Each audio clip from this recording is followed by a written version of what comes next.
Hey everyone, welcome back to the channel.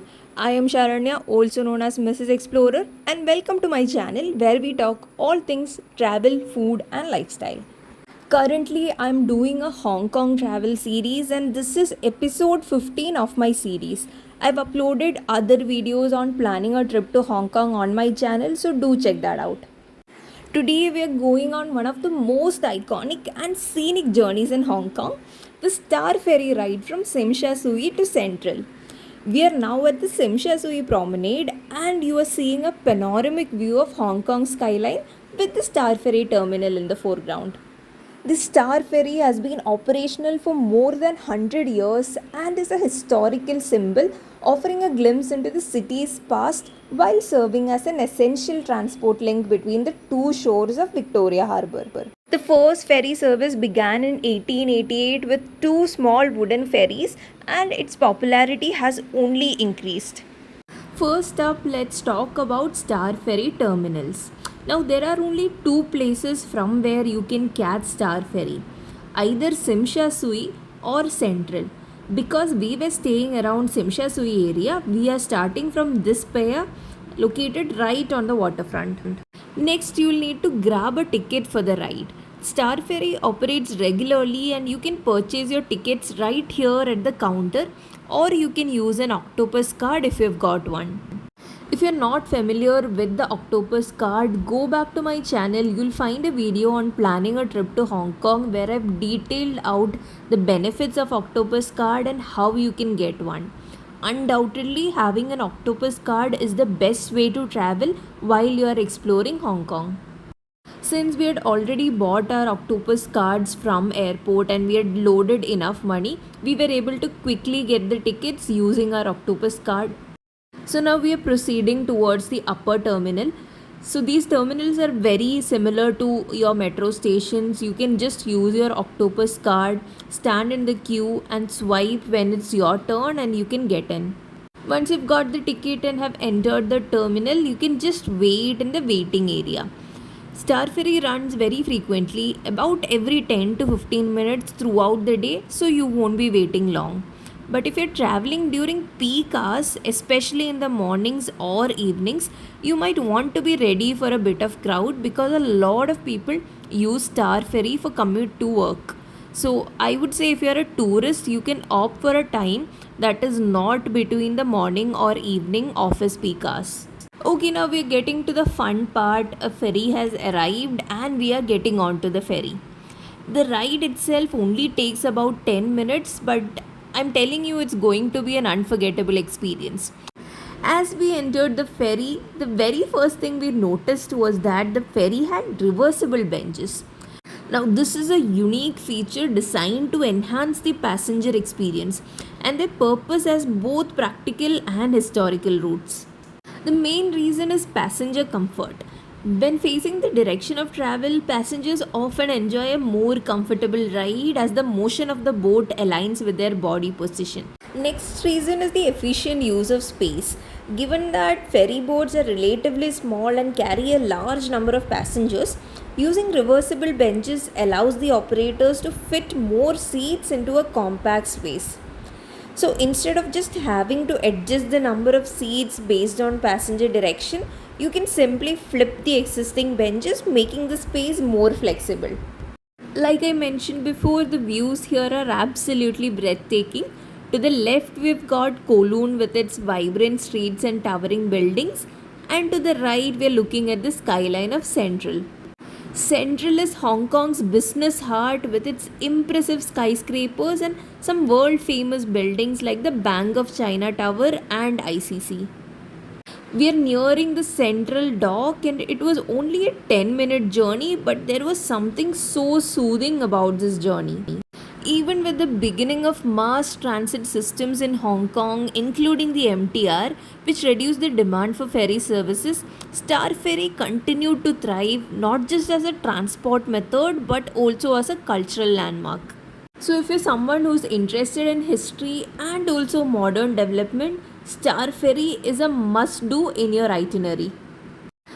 That's the end of the 10-minute ride. We are nearing the Central Dock and we are going to get down here.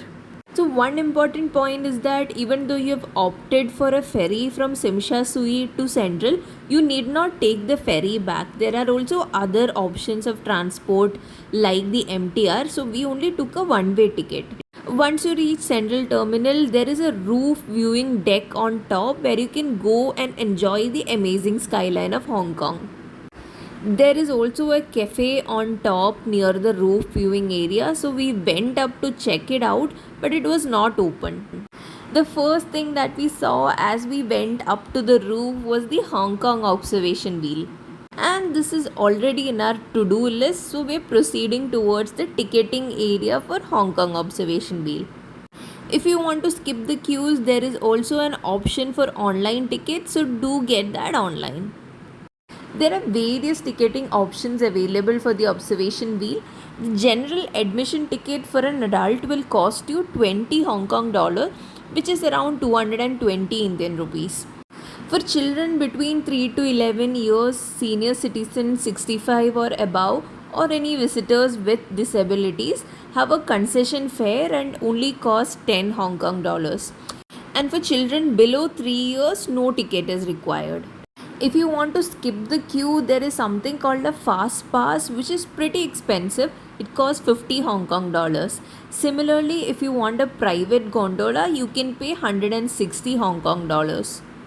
Now coming on to the structure and features, the Hong Kong observation wheel stands at a height of 60 meters, that is approximately 197 feet, and offers sweeping views of the harbour, skyscrapers of Central and Kowloon in a distance.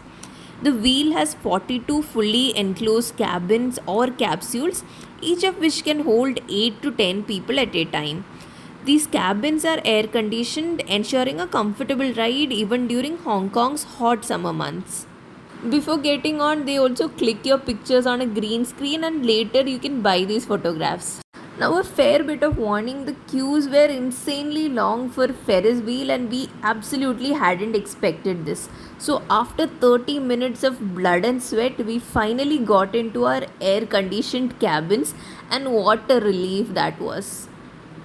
So the ride has started. A full rotation on the wheel typically takes about 15 minutes, so it's a relatively short experience. And each ride provides enough time to take in the views and capture great photos. What you see from the wheel is again an unparalleled view of the city's skyscrapers, the Victoria Harbour, and the surrounding islands.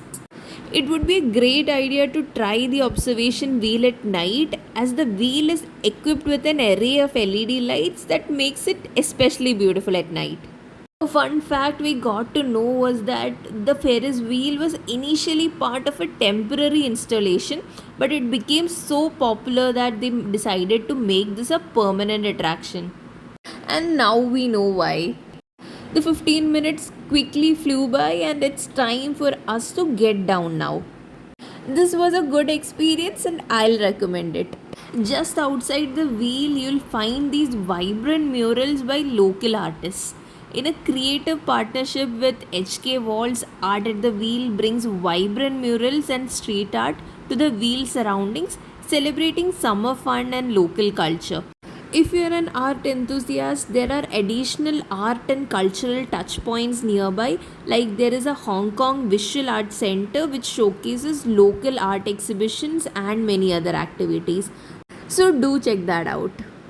After the wait, we are finally here at Central. Central is Hong Kong's business, political and cultural core, and it is equivalent to a Manhattan in New York City. It is the first area the British developed after taking over the island, and it has been the city's center ever since. Central is truly a shopper's dream.